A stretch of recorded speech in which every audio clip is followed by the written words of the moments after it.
นี่เอ้ยใจเลยฮะใจก็พมใจก็พมก็ใจโกยาหนิเรียกคนเนี่ยใจใจใจมันก็ไม่ถือใจไม่ได้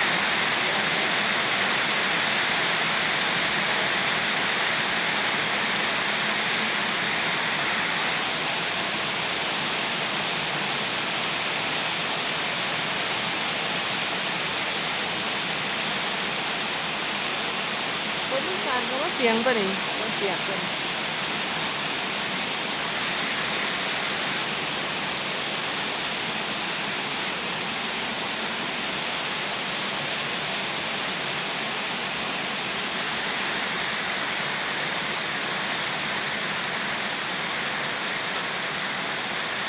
ไอ้ที่อยู่มาแล้วก็ตัด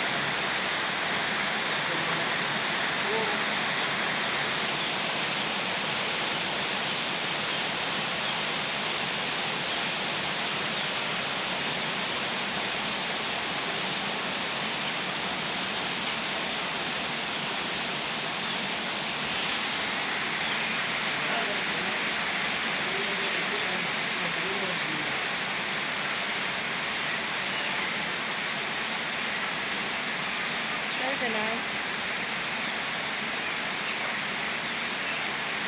ทำงานประเดี๋ยวกำลังซ่อมเบิ้งฝนโอเคโอเคเลย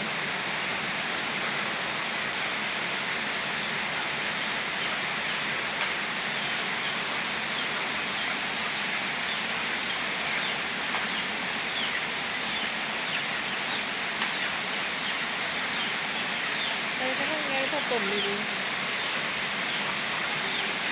ก็ดีได้ตอนนี้แบบหลอดไป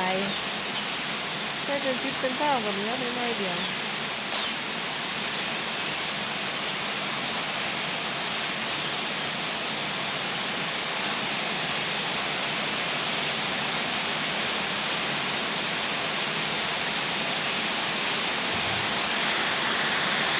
ยังได้อยู่ก็สวยดี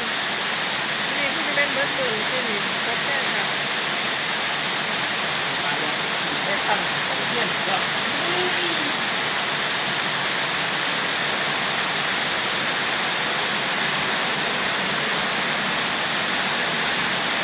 ทำได้อีกแล้ว